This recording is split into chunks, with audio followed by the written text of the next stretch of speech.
You know? Kind of an interesting way of it wasn't like David, you know? That's how I did it, you know? I just removed everything that didn't look like you, you know, if you're doing a statue of you. So welcome, you guys. You made it to Unity of Pasadena.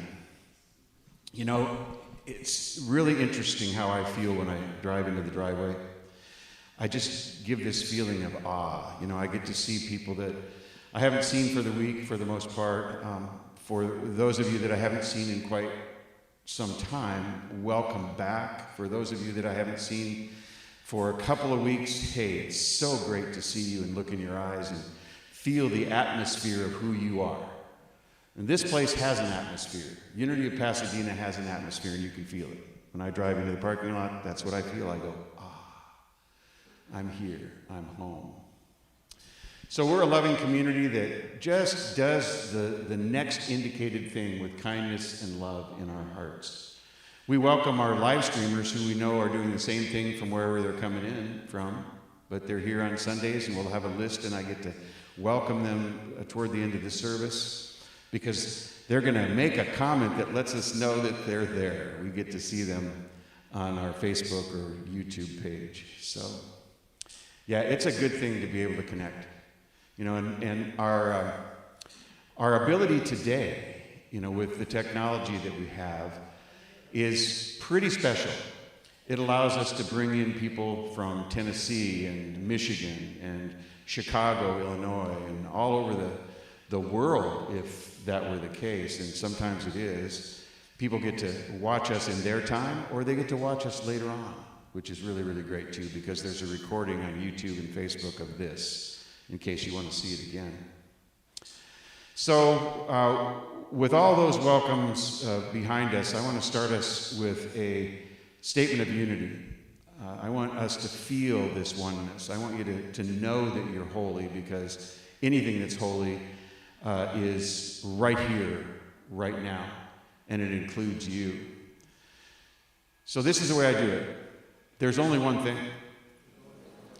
It may look like more than one thing. It may feel like more than one thing, but it's only one thing. Expressing as you, expressing as me, and everything we see. Now, don't you just love it? I think we have somebody who has given us the gift of leaf blowing. No? Oh, okay, got it. It sounds just like it's a gift. But we've been given the gift of Shirley. Great to have you here, Shirley. Fantastic. Yay!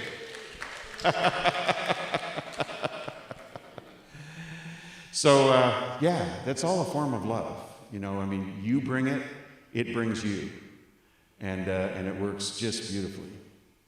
So we also have a unity blessing I'd like you to join me on. We love you.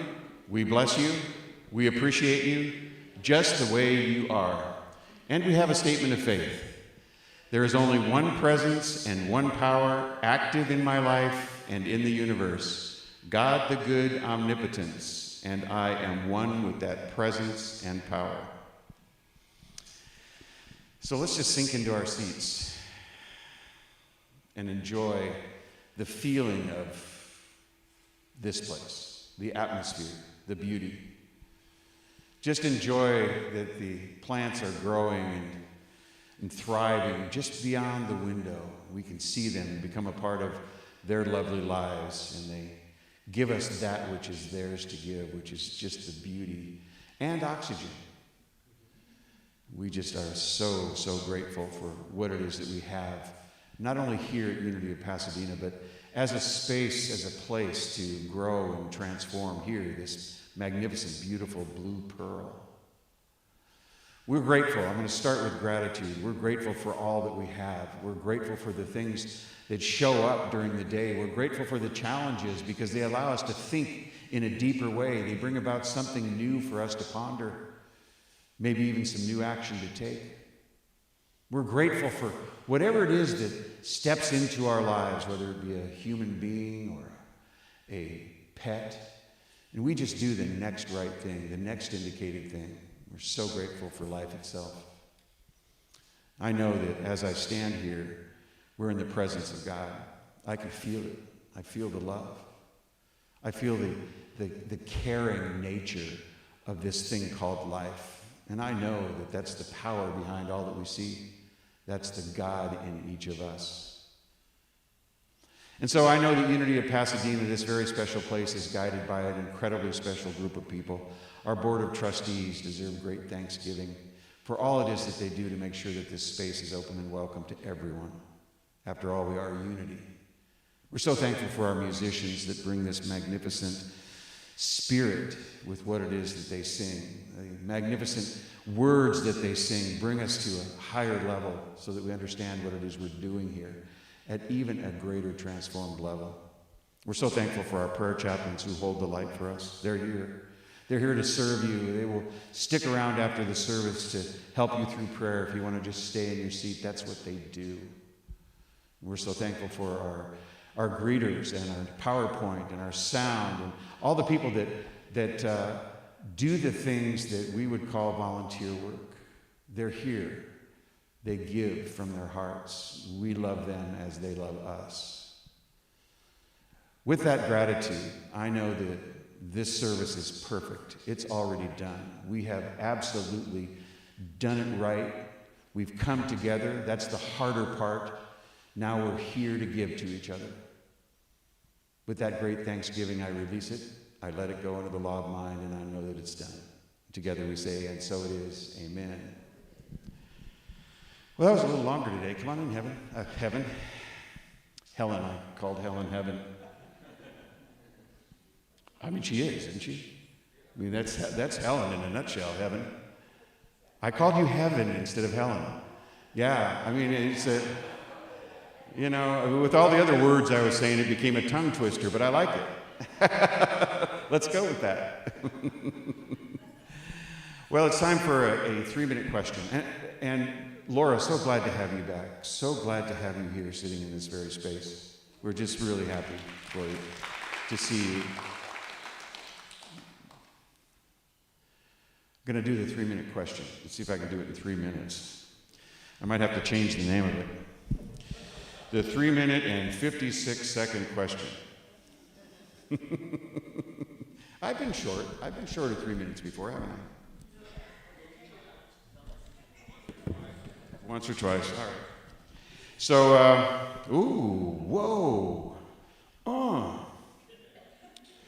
The title on this, the top thing is, it says inquiring minds want to know, which is great.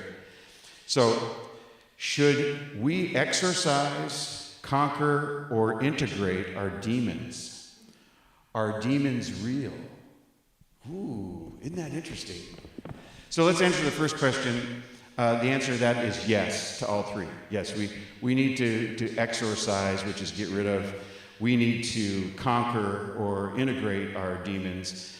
But first, we have to have a clear understanding of what those things are.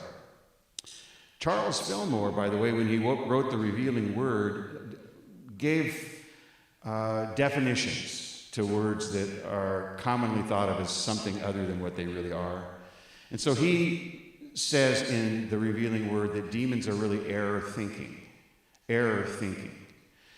And they show up as stuff in our lives that doesn't seem to work for us. If you see them, come see me later. If you actually see them, come and see me later.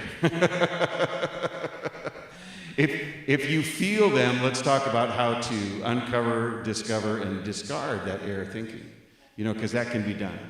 We can uncover, we can discover, we can discard what it is that is actually hurting us. So I guess what that is exercising, and conquering would be to step out of error thinking into thinking that makes sense for us. That is to concentrate on what it is that's good. So are demons real? Yes. Do they have some benefit for us? Well, sure, because they get us thinking, if we're going to utilize this idea right, about what's bothering us and how we might be able to change those things. Because it's really always in our thinking. It's how we feel about what's showing up. It's how we're responding to what's going on. That's what we're doing. And we can change that. That's how we respond to things is what we do. You know, if somebody says, you're angry, yeah, I responded to that in anger. It's not anything that that person who was driving next to me on the freeway did, really, because I had a choice at that juncture, didn't I, Georgette? I could bless them on their way and say, hey, we're both on the river of love here, this thing called the freeway, and, stuff happens. Or I could just say, you made me angry, which, that doesn't make sense, does it? You made me angry. You made me do this. Well, you provoked something in me, but I responded in a way that wasn't healthy. I think those are our demons. I really do. I think that those are our demons. So yeah, they're real. They're real. And we can integrate them in by being aware of the things that are bothering us and shifting our thinking. So thanks, whoever wrote this, thank you very much. Thank you. If you're going to write something about demons, you got to draw a picture of one. You draw a picture of one on this. So our title today is driving some of the song choices, which I've already heard, which is absolutely beautiful. So it's time to do one of those. Yeah. Oh, how'd I do? So I'm done. Yeah. 10 minutes later. It's exactly 3 minutes. No way.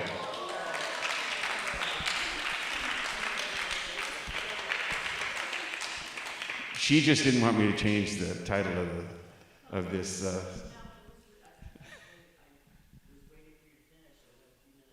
Wow.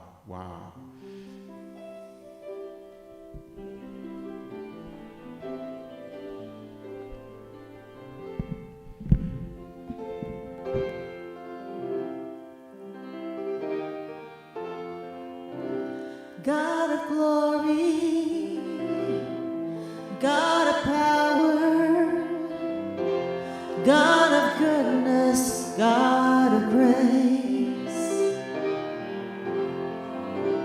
God of wisdom, God of love, God of life, transcending time and space, God in me, God in me, God of glory, God of power, God of goodness, God of grace, God of wisdom, God of love, God of life, transcending time and space, God in me, God in me, God in me, God in me.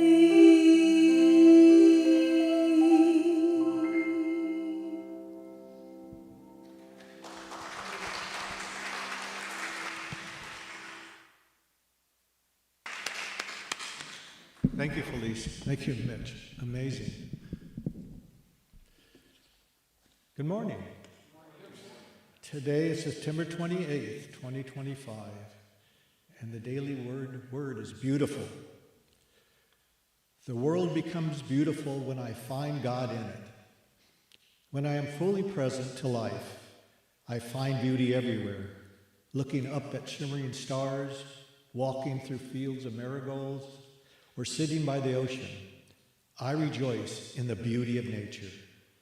It is truly a wonderful world. The beauty that delights my senses also lives in me. The presence of God does not just surround me, it is within me also. My divine gifts, along with my talents and unique abilities, make me a beautiful and integral part of the world.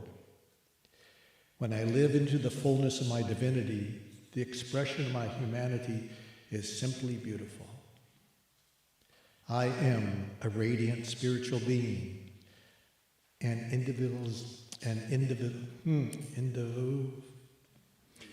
individual of the divine. I honor the presence of God within myself and others. We are beautiful.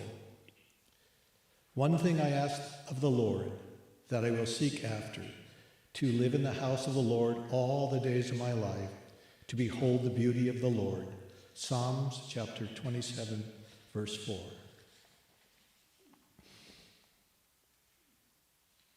And now, I'm the prayer chaplain who will do the meditation today. I have a question. How do we all get along?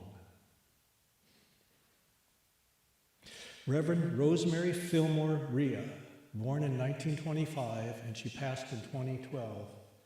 And she is a niece of Myrtle and Charles Fillmore and a Unity minister.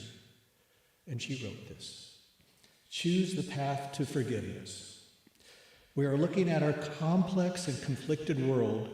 We might agree that the one most needed ingredients to bring forth universal peace and harmony is the attribute of forgiveness. When we study the history of civilization, we see there are no resentments. There are old resentments, old hatred, old injustice, and continually stir the fires of revenge, simmering somewhere in the human psyche. There are religious feuds, ethnic feuds, family feuds, feuds that continue with generation to generation. The memory of past injustices roll down through the ages, and few people seem willing to forgive or forget. So, to heal the world, we human beings must learn the art of forgiveness, and the healing process begins with us. How do we do that? The answer lies within us. It is part of us, which knows it is only through forgiveness that we can find freedom and wholeness. Forgiveness. You know the statement, eye for an eye? Gandhi said if we all practiced eye for an eye, we'd all be blind.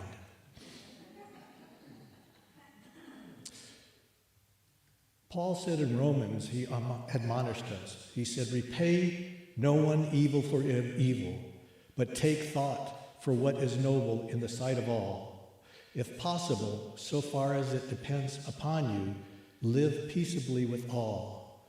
Beloved, never avenge yourself. If your enemy is hungry, feed him. If he is thirsty, give him drink. Do not be overcome by evil, but overcome evil with good. We might be thinking, oh, of course, I would like to be free of my anger, my hurt, but how can I forget or forgive when the injustice was so blatant and betrayal devastating? It's not easy to forgive. At times, to make intolerable tolerable seems beyond our human reach. And if we were only human, this might be true, but we are not only human, we are divine. At the moment we choose the path of forgiveness, the divine love that is the heart of us to work its miraculous power. Hatred, anger, and resentment block the flow of God's healing love. The first step in freeing ourselves from our painful yesterday is to forgive ourselves. It is difficult to forgive others when we are filled with self-condemnation and guilt. To forgive our past is to view our lives from a different perspective, from the perspective of love. When we look at ourselves through the eyes of love, we see that every experience, every person has been part of our soul's unfoldment. Don't we all sometimes make unwise choices? Don't we all sometimes do or say something that we wish we hadn't? Each new moment is an opportunity to choose again. It is true that people do bad things to one another, and it is difficult to understand why some people behave as they do. However, we can look beyond the act into the person, and we will see that it is their fear, their lack of awareness, which makes them act in destructive and painful ways. The greatest gift we can give others is our faith in God's healing love that is at work within them, bringing forth peace, harmony into the souls as well as into ours. When we let go and let God, we free both of us, and we forgive, so we are forgiven. The ultimate lesson in forgiveness was given by Jesus on the cross when he prayed for his persecutors. Father, forgive me, for they do not know what they are doing. We, of course, are not Jesus, but we have within us the same Spirit that expressed itself through him. And although from our human perception it is not understandable why we have suffered, at some point in time we will see in retrospect that everything which has ever happened to us, every experience we've had, every person we met has been important in our soul's evolutionary journey. We will then be able to paraphrase Joseph's words to his brothers who had sold him into slavery. What you thought was evil, God meant for good. As you let go and let God, love's healing power will do its perfect work in you. As you let go and let God, love's healing power will do its perfect work in you. And for the next 2 minutes, think on this. I let go of any feeling of anger, resentment, or hurt. I am a spiritual being on a spiritual journey, and no person or experience can keep my good from me.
Now, as you open your eyes and come back to this sacred place,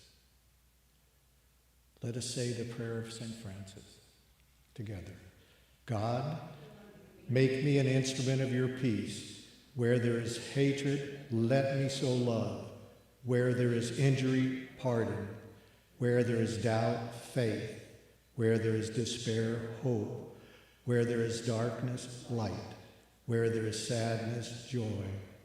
O divine presence, grant that I may not so much seek to be consoled as to console, to be understood as to understand, to be loved as to love.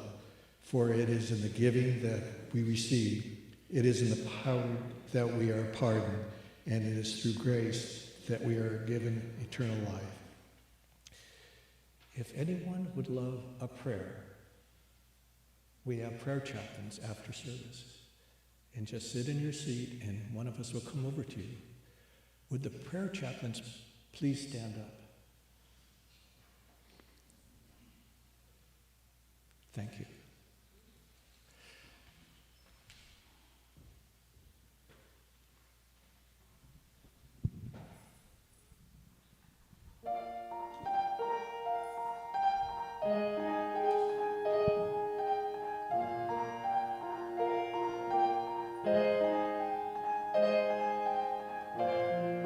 Love is but a song we sing, and fear's the way we die.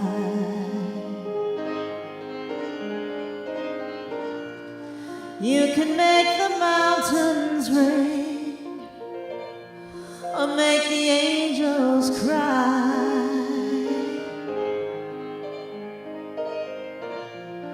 Though the bird is on its way, and you may not know why. Come on, people now, smile on your brother, everybody get together, try to love one another right now.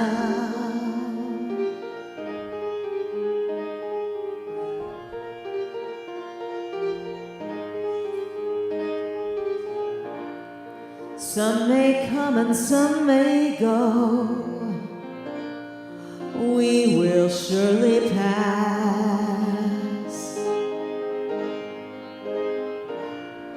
When the one that left us here returns for us at last, we are but a moment's sunlight fading in the grass. Come on, people now, smile on your brother, everybody get together, try to love one another right now.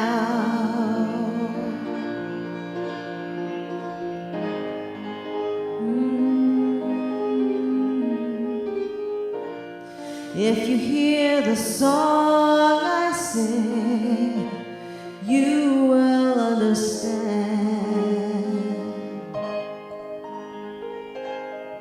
You hold the key to love and fear, all in your trembling hand. Just one key unlocks them both. It's there at your command. Come on, people now, smile on your brother, everybody get together, try to love one another right now. Oh, come on, people now, smile on your brother, everybody get together, try to love one another right now. Right now.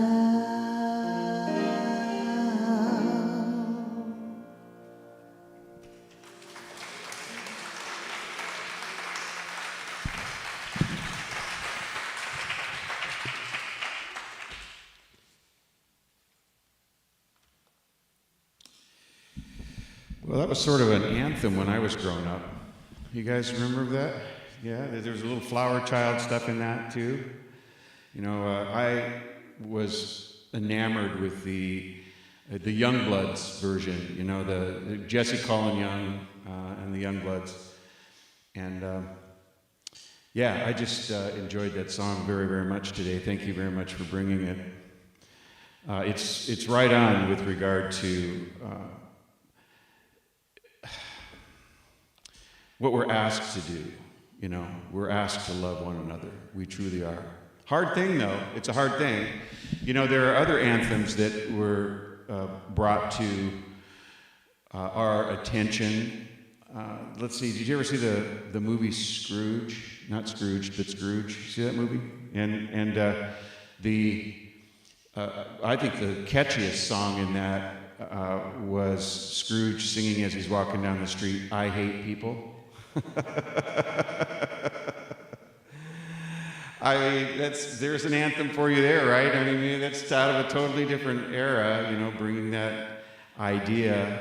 But, you know, that shows up a lot too. And we're not asked to hate people, but it seems to be a response that we have from time to time because we're human. We are human. And maybe not all people, but certain individuals, because it's hard to live with people.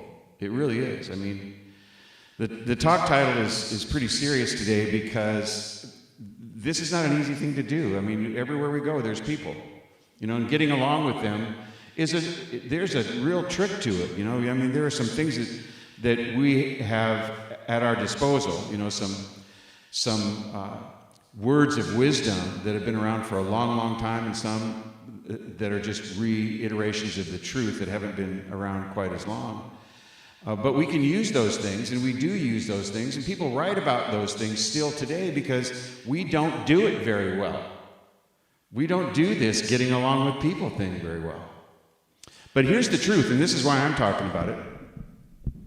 And by the way, it is the next, as far as I'm concerned, the next indicated thing to talk about when we were talking about what do you see in the mirror, and I said I really adopted this idea of the I am the smoky mirror that comes directly from the Four Agreements. I love the Four Agreements. I mean, that is really a terrific exercise in building an atmosphere of yourself so that people see this and feel this and know this about you as you. And that is that you are impeccable with your word. That's the first agreement. The second one is don't take things personally, never make assumptions, and do your best. I mean, can you imagine 4 better ways to really practice living your best life? Well, I can't imagine 4 better ways, but I can imagine more ways. We can add some things into that mix, and we're kind of going to be doing that today because we have to build relationships in this world, and we shouldn't live without relationships. It's not healthy to say, I hate people like Scrooge did, and then move off to some cave, some Tibetan cave. I mean, we might think, that's a very spiritual individual that lives in a cave and spends all their time meditating or praying, but I think there's some sickness in there, because we got to be around people. We are social people. We need people in order to see ourselves. And that was the I am the smoky mirror idea. We need people in order to know who we are. We need people in order to figure out what's going on inside of us, because as I relate to you, that is who I am. And I need to understand that. That's one thing that I am the smoky mirror phrase does for me. It allows me to recognize that what I see in you is a reflection of me. And I need you in order to do that. So, this is the truth. The quality of your life will be determined by the quality of your relationships. The quality of your life will be determined by the quality of your relationships. So it's important to have quality relationships, and we could screw that up pretty well, I mean, I see it all the time. I see it sometimes. I'm involved in it a little bit here because I like to be right. I really like to be right. And one of those things that we seem to quibble about is who's right and who's not. We like to be right. In religions, we like to be right. If you have a particular religion, you think it's right. And it's okay to think it's right, because otherwise you'd be something else or do something else. But the truth is, and we all know this, that there's some truth in all religions. There is some truth in all. They have commonalities, by the way. The religions have commonalities. It's a shame they fight. It's a shame they kill one another over ridiculous quibbling. But there's some truth in all religions. For crying out loud, there's some commonalities in this thing we call good that you cannot overlook. There's some commonalities about being a good person, about connecting with people of like mind or not, forming community, creating community. What a healthy thing to do. And that's what religions were intended for in the beginning, Then we started developing these ideas that, we have to be right. And, if this is my religion and I believe it wholeheartedly and deeply, then I have to defend it for my God. It's a very difficult position to take, but it was responsible for war after war after war in certain parts of the country. The Crusades, for instance, in certain parts of the world. So, it's not easy to do, but the quality of your life is going to be determined by the quality of your relationships. So, always being right, or thinking you're right, or arguing for rightness is one of those things that kind of pushes people away. You know, it really does. We find people all the time that seem to want to impress upon us their ideas of what we should be doing, what we should be thinking, what should be our path. So I'll give you an example of that because I like examples. And this has to do with a friend of mine who is in the car business. He's in the car business and he knows a lot about cars. He knows a lot about selling them. He knows about warranties. He knows about all of the things that I don't really ever pay attention to. You know, I rely on him to know all those things. It's not my business. So we're sitting around, we're talking, and he says, you know, I go to this church, and I want to know your ideas. Do you guys have any gay people, any lesbians, any transgender people in your church? And I said, yeah, but we don't have enough. And he looked at me kind of cross-eyed, like, what are you talking about? And he was serious when he said, and by the way, I let him know that it's a unity church. And he knows I'm the, as he put it, pastor. I said, I really don't like the pastor word, but I do go by reverend. And it's a unity church, and you know, we accept we accept people who walk in the door who want to have an experience with life that is incredibly God-centered, incredibly inclusive, incredibly wholesome, whole, and kind, incredibly loving. We open that door for every person. There's not a sign on it that says you can't come in. It asks you to come in. Step into the arms of love is the song we sing. I mean, this is me talking, right? And he goes, you know, as a pastor, I said, please, Reverend, as a pastor, you have a duty to tell people that if they're gay, lesbian, transgender, or in some other way queer, that they're going to hell. Wow, did the conversation get interesting.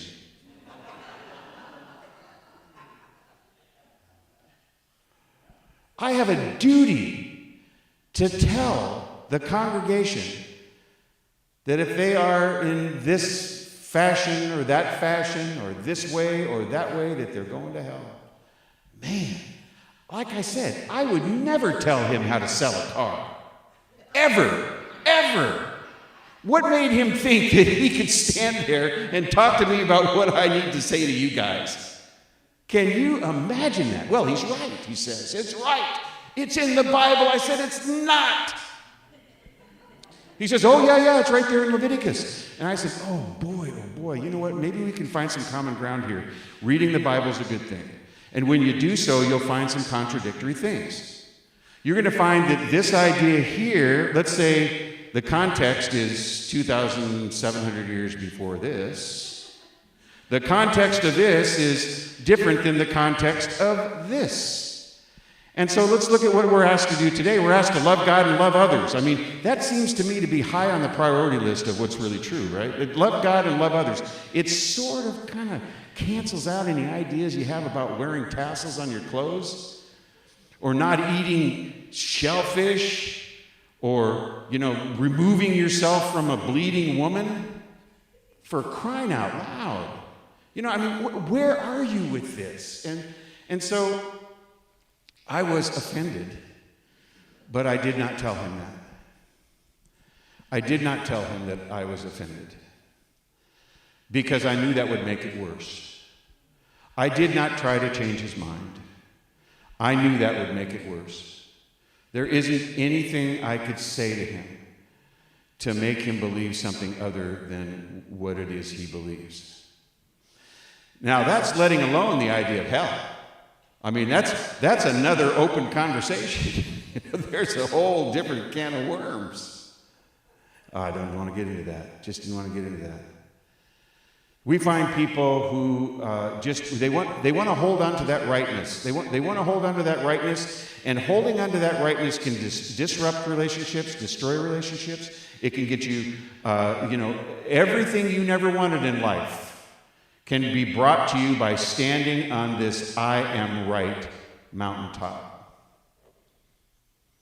That is not one of the 4 agreements, but man, let's make it one. You know? I mean, each and every one of us here can probably remember times when you sort of saved the day by just nodding your head, you know, or just listening and not offering anything, just listening. You know, now there's a spiritual practice. There's a spiritual practice that we can bring forward to get along with other people. Listen. Not try and impress your opinion on them. I mean, we have lots of opinions, and they're, you know what that saying goes, they're like other things. You know, everybody has one. Toilet seat, I think it says. Opinions are like toilet seats. Everybody has one. So, yeah, that is a really, really tough one.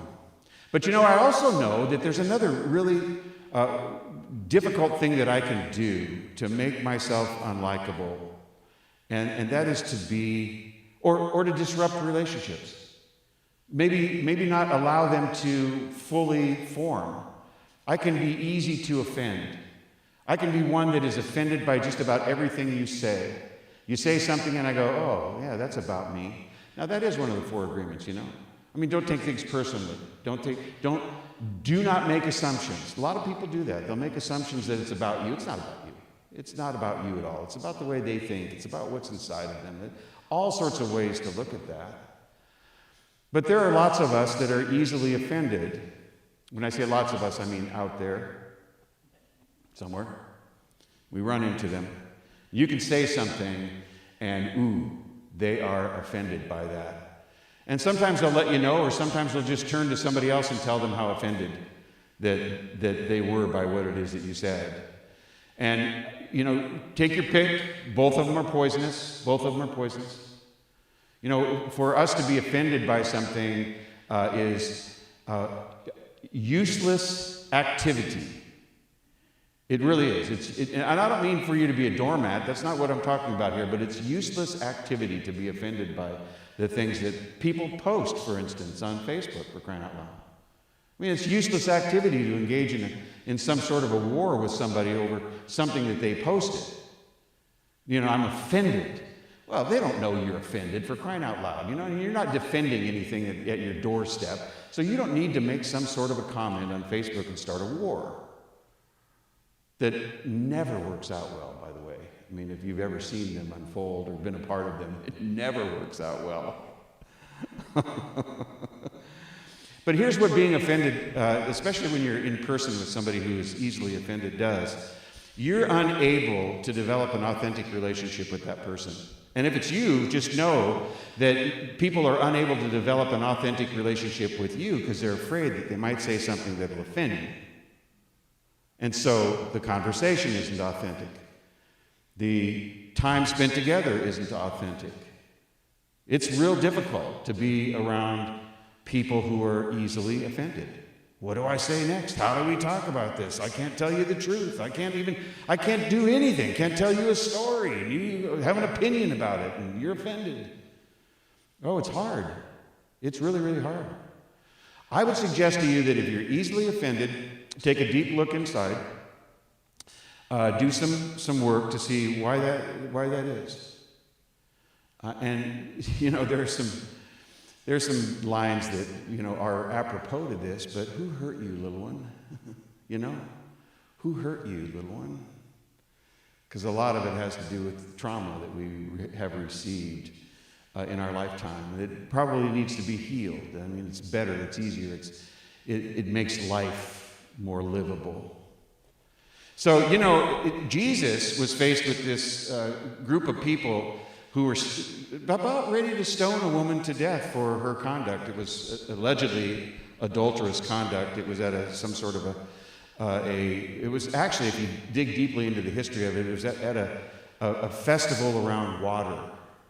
You know, there was like a beautiful ode to water, and something had happened at this festival. I guess the two people got together that shouldn't have gotten together, and they were going to stone her. Of course, not him. They were going to stone her. And Jesus, at that point in time, steps in, and he does something that he never did in any other portion of the Bible. He bent down and he wrote something in the sand. You know that part of it? He bent down and he wrote something with a stick in the sand, and we still don't know what he said. We have no idea what he said. But it seemed to awaken the group a little bit. And then instead of saying that he was offended by what they were doing or that they were absolutely wrong, what he did was offer something more. He offered a different way of looking at it because they were going to argue for, the Bible's, the Torah's usage of the death penalty through stoning because of what had happened here, because they need to, uphold the law. But he brought a different look, Should it be you, is the question he's asking. Should it be you that does this? Should it be you, the one that is without sin, that should do this? Should it be you, the one that should pick up the stone and to fulfill the law, the destiny of this woman? Are you playing God? What are you doing? I mean, essentially, he said some things that got them all to drop their rocks. He didn't say they were wrong. He gave the whole situation a different look. I love that. He diffused it without telling them they were wrong. He diffused it. It's wonderful stuff. So, we're going to talk about some things that work. And I love this two-step process here. I mean, we've talked about things that don't work. We talked about, in essence, this idea of always needing to be right or always being offended. By the way, there are things that we can do, too, that make us hard to live with, which is utilize power gradients, like I'm smarter than you or I have more money than you, and we sort of bring leverage to that situation, and we're hard to live with when that happens,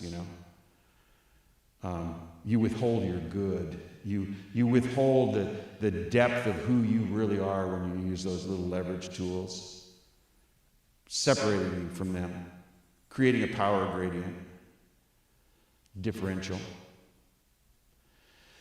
So all those things, not so good. But here are some things you can do to make these relationships work. First of all, I think that we have to be there to enjoy them. Can you put yourself in that mindset? Be there to enjoy them. So I'm going to enjoy my time with you. I don't care what it is you say or what it is you do. That's not what I'm in this for. I'm going to enjoy my time with you. And in that sense, I'm going to be with you. But then I have to give you some space. I have to let you be you. I have to let you be who you are. So, do you think there's some Jesus teaching on this? I do. See, I like to look at it and say, hey, that sounds to me like non-resistance, I mean, you go off on your stuff, you can be who you are, you have this issue, you have that issue, but I'm not going to resist you. That's what Jesus was talking about when he said, non-resistance is the way. Non-resistance keeps me from not stepping in and calling you an idiot. Non-resistance keeps me from arguing for my own rightness. Non-resistance keeps you from stepping in and saying I'm offended rather than letting the offense go, which is one of those nothing things in the first place. So this two-step process of being with them and letting them be themselves is a tricky balance. But it's how to have great relationships with people. It's how to make your life better. You're not going to segregate yourself from people just because of what it is that they think deep down inside. You're not going to judge them because of the things that they believe that aren't what you believe. You're just not there. Let them be them. Don't try and solve their problems. Don't try and give them advice. Let them be. Let them be them. By the way, how often has it happened that you have changed a person's mind by telling them that they were wrong? Has that ever worked? It's never worked for you, has it?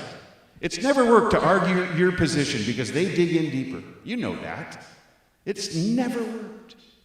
Why do it? Let them be them. You know what they'll notice is that you're living a life consistent with the values that you bring forth. They'll notice that you are somebody that has something that they might want, some peace of mind. Give something that they might be able to give, some kindness, an open heart, service, a little bit of something that you have, whether it be money or wisdom or the gift of goodness, Whatever that is, whatever you can bring to the moment that makes it better. They'll notice you do that. So here's something that I want us to be able to practice. And then I'm done, and then people can go watch football. Actually, we got something to eat, you know. We got something to eat today, too. It's going to be wonderful. So here it is. I want to be able to practice this.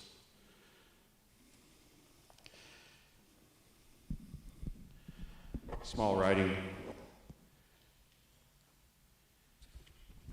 3.1s. These are 3.1s. Anybody with glasses knows that's a high number. All right, so suppose we try this this week. To discard our negative approaches to people and circumstances. And for every condemnation, let's find something to praise. Should I read it again? All right, some people are writing real fast.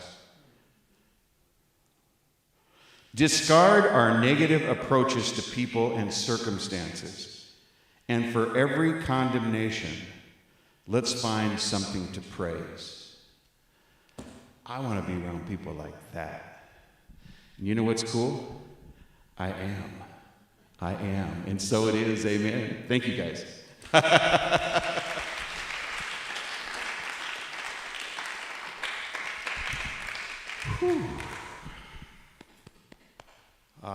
Here's a learned, wonderful, giving, charitable woman who's named after my mother. I say named after my mother because my mother is older than you, way older than you. She was born in 1919 and she passed away a long time ago. So there's something about you carries a bit of an atmosphere. She was a Hindu, you know, carried with her some really interesting contradictions, but there was love, always love. So Millie Ann, bring in the names. We take names here, by the way. Reverend Jessica Fish. Oh, my goodness, Reverend. It's always great to have an icon. Reverend Jessica Fish. And further icons, Mike and Carol. We love you very much. Oh, Audrey's here. Colleen's here. We got Virginia here. We got Charlene. We got Charles. I mean, we got the whole country's almost represented. Austin and Paris. See, we got Nevada in the house, too. Cool. Las Vegas, Nevada, by the way. Yep. The show must go on. So thank you. I'm going to put this in the basket for you there. And what we do here, because we do important things, is we honor what Unity of Pasadena is.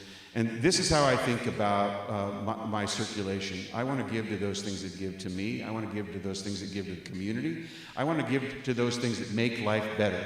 I want relationships that are great, and this is great. And so we generously give to make sure that it's here. It's what we do. And we have a community giving statement that I'd like you to join me in. God is the source of my overflowing supply, and I am grateful. And so it is.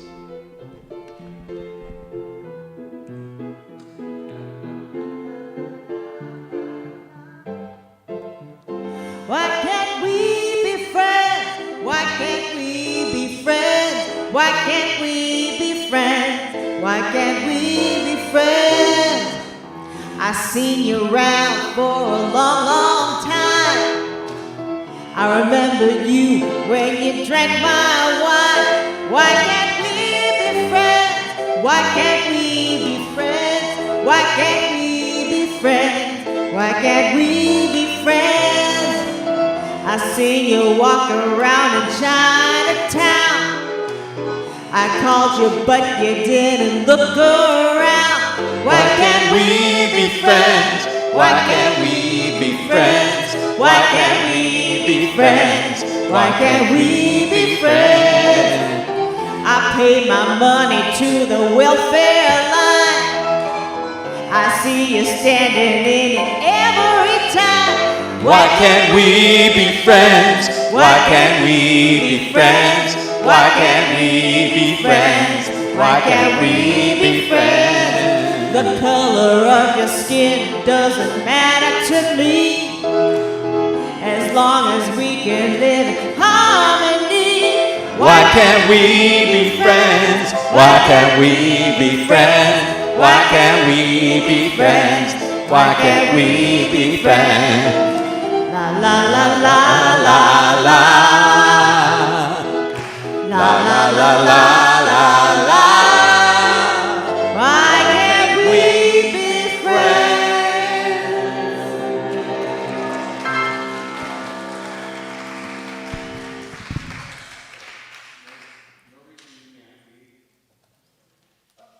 That's all right. There's no reason we can't be. In fact, I thought we were.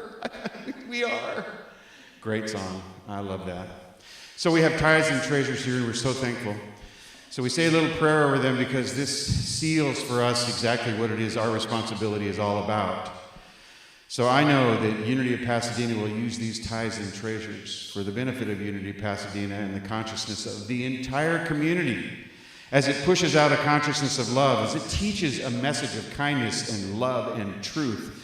Wherever we go, this is what we do. We promise to do that. We promise to be in principle with what it is that we're doing and to live the life that we say we live. We are who we say we are. I release this with great thanksgiving. Please join me by saying, and so it is. Amen. Thank you so much, Millie. All right, so who's doing our, Barbara, come on.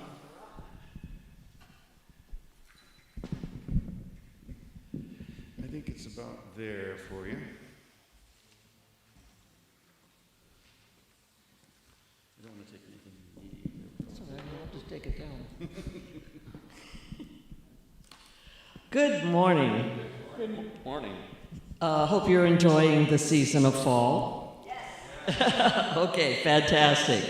And we've certainly enjoyed everything we've had so far today, the music and the words and just the spirit that's flowing through this room. And the atmosphere, yes. Okay. And we've got a vision and a mission which propel this which we've been experiencing. So let's affirm them together, starting with the vision. Envisioning a world powerfully transformed through the growing movement of shared spiritual awakening. And just in case you've forgotten, this is, vision is the same one that Unity Worldwide has. Our mission, however, is our own, and it puts feet on that vision, and it says, transforming lives by living and sharing our inner truth of divine wisdom, compassion, and love using practical spiritual principles. And we like to share hospitality time, and the team is already back there putting everything together. And this being the fourth Sunday, that is the team whose last names begin with S through Z. And we start a new month again next Sunday, the first Sunday of the month. And so that will be Team ABC, hosting, setting up, serving, and doing cleanup. Thank you to all of our teams every single week. Now, since the bereavement group was postponed last week, it is happening today after hospitality. If you have any questions, see Jackie Dorst. She's back there on the streaming. And Tuesday, we have your gentle stretch class with Michelle and friends. And then this Thursday is a first Thursday of the month. So that means that the Reiki Share will be happening at 7 p.m. after the regular meditation at 5:45 to 6:45. So if you haven't done that before, or you were looking for some Reiki experience this week, please come and join us. Now next Sunday, now I thought Reverend Greg would probably be talking about this, but he didn't. He is, active with the Southwest region of Unity here in Southern California, Arizona, and I don't know what else is covered. New Mexico. Oh, okay. That's all included in Southwest Unity region. And they're pursuing some some new thoughts, of which Gay is involved in one of the arms of it, in integral ministry. So, members of the Southwest Union are getting together in Scottsdale next Sunday through next Tuesday. So, Greg hasn't quite yet figured out how to be in two places at once. Therefore, we're going to have Reverend Liza Marquez visit us again. Those of you who may have been here on the first Sunday of February, she was here, and she was very well received. So she'll be here to fill in, to do the talk next Sunday. So I hope everyone will come and support her, and I'm sure it'll be a lively service. And also next Sunday, after service, after hospitality, it will be tea time with your prayer chaplains as well. And we're going to round it'll be the second Saturday of the month, is CARE's group, her Goddesses Revealing All Creative Energy, otherwise known as GRACE. And it'll be October the 11th, that's Saturday, from 10 to 12. And the focus will be on Iana, who is a Sumerian goddess, demonstrating how to let go of our ego and live a truly authentic life. It's open to all, whether you've attended any of the other groups. I think this is like the fifth one? It doesn't matter. They're all standalone. There's no charge for it, although we gratefully accept any love offerings which go straight to the church. So come on in and join us on that day. And that does it for me for announcements today, so I'm going to turn it back over to Reverend Greg.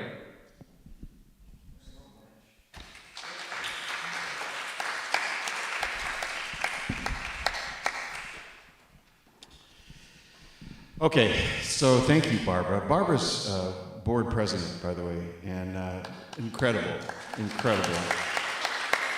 Yeah. She keeps us all in line, seriously. We wouldn't know what to do without her.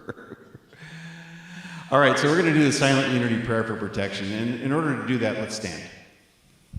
We're going to say it together. And then we're going to sing a song. What are we going to sing? Peace song. Peace song, yes, we know that one. All right. So please, join me in the silent unity prayer for protection. The light of God surrounds us. I am light. The love of God enfolds us. I am love. The power of God protects us. I am power. The presence of God watches over us. I am presence. Wherever I am, God is. I am divine, and all is well.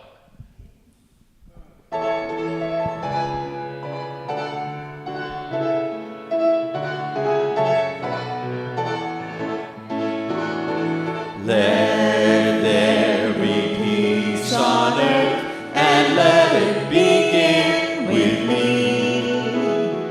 Let there be peace on earth, the peace that was meant